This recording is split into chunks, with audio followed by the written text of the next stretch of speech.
ಚಲಿಸುವ ಕಾಲವು ಕಲಿಸುವ ಪಾಠವ ಮರೆಯಬೇಡ ನೀ ತುಂಬಿಕೋ ಮನದಲ್ಲಿ.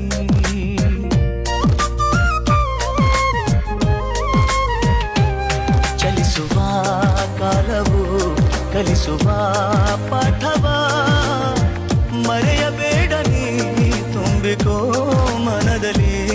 ಎಂದಿಗೋ ನಾಳೆಗೋ ಮುಂದಿನ ಬಾಳಲಿ ಗೆಲ್ಲುವಂತ ಸ್ಫೂರ್ತಿ ದಾರಿದೀಪ ನಿನಗೆ ಅನುಭವ.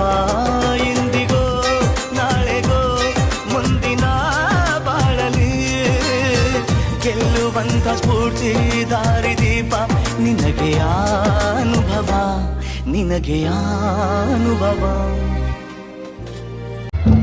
ಎಲ್ರಿಗೂ ನಮಸ್ಕಾರ. ಇವತ್ತು RC ಸಾರಥಿ ಅನ್ನೋ ಒಂದು ಟೀಮ್ ನಮ್ಮ ಜೊತೆಗಿದೆ. ಹಿಯಾನ್ ಶಿಶುಕ್ಕೆ ಇವರು ತುಂಬಾ ಸಪೋರ್ಟ್ ತೋರಿಸಿದ್ದಾರೆ. ಸರ್, ಈ ಒಂದು ಯೂನಿಕ್ ಕಾನ್ಸೆಪ್ಟ್ ನಿಮ್ಮದು, RC ಕಾರ್ನ ಇಟ್ಕೊಂಡು ಜನಗಳಿಗೆ ಹೆಲ್ಪ್ ಮಾಡುವಂಥ ಸೋಷಿಯಲ್ ಕಾಸ್ಗೆ ನೀವು ಒದ್ದಾಡ್ತಾ ಇದ್ದೀರಾ. ಆ್ಯಂಡ್ ಹಿಯಾನ್ಸ್ಗೆ ಇವತ್ತು ನೀವು ನಿಮ್ಮ ಟೀಮ್ ಜೊತೆಗೆ ಕ್ರೌಡ್ ಫಂಡಿಂಗ್ ಕೂಡ ಮಾಡಿದ್ದೀರಾ. Thank you so much sir. ಏನು ಹೇಳೋಕ್ಕೆ ಇಷ್ಟಪಡ್ತೀರಾ?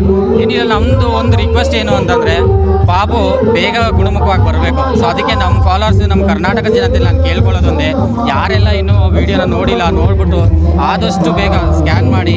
ಸೊ ನಿಮ್ಮ ಕಡೆಯಿಂದ ಒಂದು ಹೆಲ್ಪ್ ಆಗಲಿ. ನಾವು ಅವ್ರ ತಂದೆ ತಾಯಿನ ಮೀಟ್ ಮಾಡಿ ನೆಕ್ಸ್ಟ್ ಮಿನಿಟ್ ಯೋಚನೆ ಮಾಡ್ದೇ ಇವತ್ತು ಕ್ರೌಡ್ ಫಂಡ್ ಕಲೆಕ್ಟ್ ಮಾಡಿದ್ದೀವಿ. ಹಾಗೆ ನನ್ನ ಜೊತೆ ಒಂದು 4 ಜನ ನನ್ನ ಫ್ರೆಂಡ್ಸ್ ಇವತ್ತು ಹೆಲ್ಪ್ ಮಾಡಿದ್ದಾರೆ, ಅವ್ರಿಗೂ ಕೂಡ ಧನ್ಯವಾದ ಹೇಳ್ತೀನಿ. ಇವತ್ತು ನಾವು ಕೂಡ ನಮ್ಮ ಎಲ್ಲ ವಾಲಂಟಿಯರ್ ಟೀಮ್ ಜೊತೆಗೆ ಒಂದು ಕ್ರೌಡ್ ಫಂಡಿಂಗ್ ಮಾಡ್ತಾ ಇದ್ದೀವಿ. ಚಿಕ್ಕಪೇಟೆ ಮತ್ತು KR ಮಾರ್ಕೆಟ್ ಈ ಥರ ಬೇರೆ ಬೇರೆ ಜಾಗಗಳಲ್ಲಿ. ಕೊನೆಗೆ ನಾವು ಇಲ್ಲಿ ಬಸವನಗುಡಿಗೆ ಮ್ಯಾಂಗೋ ಉತ್ಸವ ಇತ್ತು.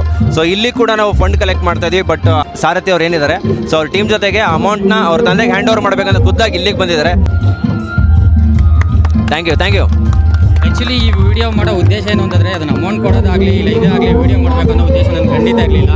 ನಮ್ಮನ್ನು ನೋಡಿ ಒಂದು 4 ಜನ ಸ್ಫೂರ್ತಿಯಾಗಿ ತೆಗೆದುಕೊಂಡು ನೀವು ಸ್ಕ್ಯಾನ್ ಮಾಡಿ ಇಲ್ಲ ಡೈರೆಕ್ಟಾಗಿ ಪೇ ಮಾಡ್ತಿರೋ ಯಾವುದಾದ್ರೂ ಒಂದು ಮುಖಾಂತರ ಅಟ್ಲೀಸ್ಟ್ ಅವ್ರಿಗೆ ಪೇ ಮಾಡಿ, ಅದರಿಂದ ತುಂಬ ಹೆಲ್ಪ್ ಆಗುತ್ತೆ ಅಂತ ನಿಮ್ಮ ಹತ್ರ ಕೈ ಮುಗಿದು ಕೇಳ್ಕೊಡ್ತಾ ಇದ್ದೀನಿ. Thank you.